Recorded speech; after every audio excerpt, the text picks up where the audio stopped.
Jim Alexander here at the Entertainment Studios Oscars Gala viewing party. They're watching Oscars in here, and they're walking the red carpet. I am talking to the celebrities, and they're promoting a great cause, an auction, a charity auction for the Children's Hospital of Los Angeles. Stay tuned for more. Jim Alexander. That is a great outfit. Oh, thanks. It looked a little bit too big on me, but whatever. What is it like being out here? I mean, we're Oscar night today, and we're with so many celebrities. You're kind of walking, but it's a good cause, too. It's a wonderful cause. Byron has been great to me for a long time, and he's also really good to comics, and he's built this fraternity on Funny You Should Ask with, Louis Anderson and Bill Bellamy, and we got, who else? Howie Mandel comes in, Bill Engvall, John Lovitz. All the funny guys. Well, and Natasha Lazar. So we get this great fraternity that he's built there, and he's just really been great to comics that way. And then this, on top of it, is a great charity tonight for the Children's Hospital of Los Angeles. So what better way to come watch the Oscars, be with a fraternity of nuts, and just enjoy the show, give to a good cause. And John Legend's playing tonight. So, hey, man. Can't beat that. It's a free concert, right? I was in, bro. I was in. I think there's dinner, too, so it's good.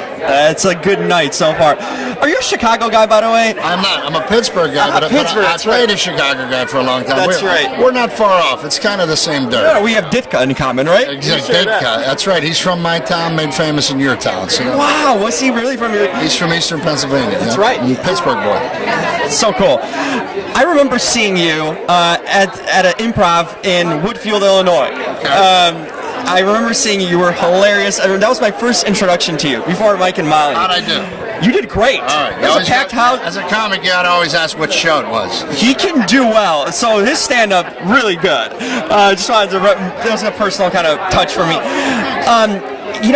Oscar night, any favorite, there's so many good movies this year that came out and performances. Anything that stood out to you, performance-wise and movie-wise, that you really enjoyed? I think Rami Malek's performance as Freddie Mercury really blew me away. I think Bradley Cooper's performance in A Star Is Born and Lady Gaga's. But I got to root for my girl, Melissa McCarthy. That's right. I'm rooting for you, Melissa. That's my favorite. So. What was it like seeing her transform completely, like anything we... She's amazing, man, and this is what she does. Like every few years, she transforms and grows into a more talented person. It was an honor to work with her. We're still good friends, and she's my favorite tonight, so I'm rooting for her. It kind of reminds me of Steve Carell's career in the sense he was known as this comedy guy, but there's so much more talent unlocked, and now you see kind of the same thing with Melissa. I think the great ones kind of mature to the next level, and they just keep going, and it's been fun to be a little part of that, What you got going on? Any projects currently lined up? Anything you want to talk about? I am getting ready to do another show with Chuck Lorre. We're going to shoot a pilot at the end of April, knock wood. It's called Bob Hart's Abishola, and the man has been kind enough to punch my ticket again, so I'm hoping we can recreate something. Always good working with people you know, right? He's the best. Perfect. Thank you so much. Enjoy the night. Thanks so much. Have a great night. Jim Alexander, Real Talker with Dig Vitale. I know a lot of Zion Williamson and stuff going on with obviously the shoe situation. Do you think personally he should continue playing or sitting out? There's been a hot topic of discussion.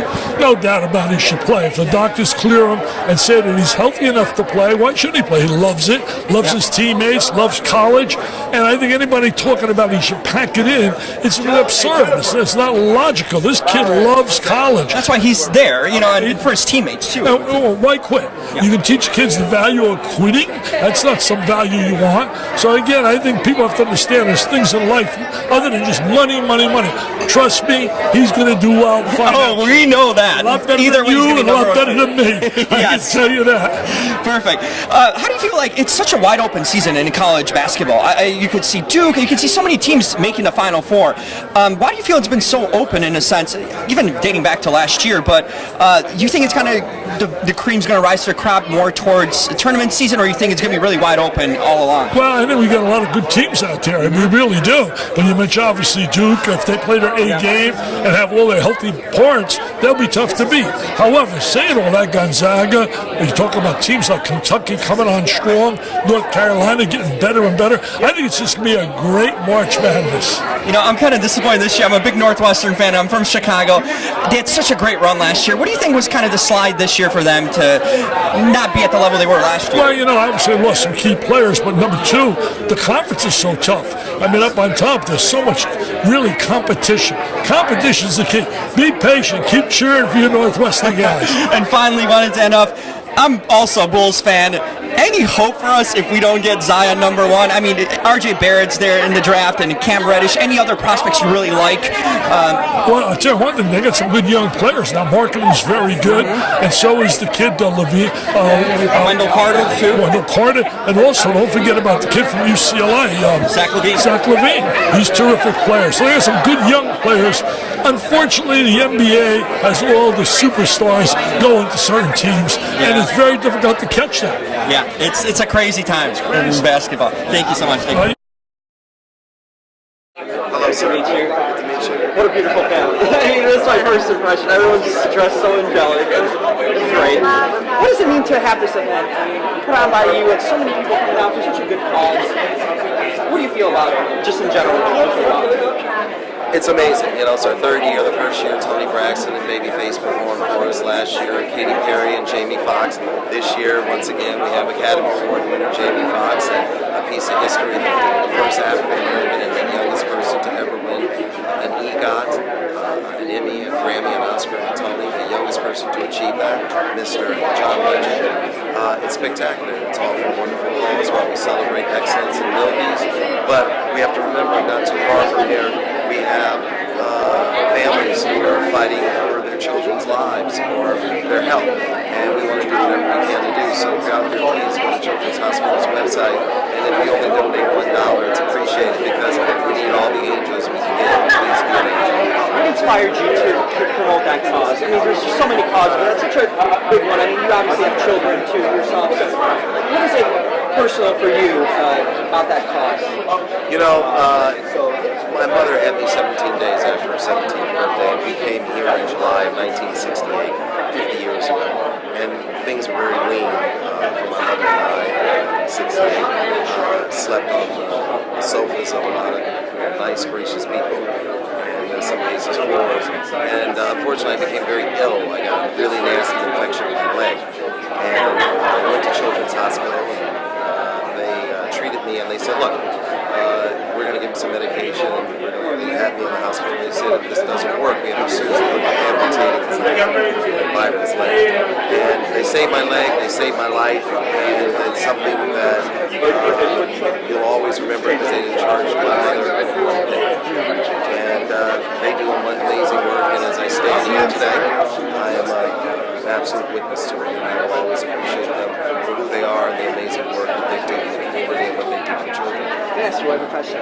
How hearing him sharing the personal story of this, the man that he is, really giving back and remembering where he came from and the struggle is.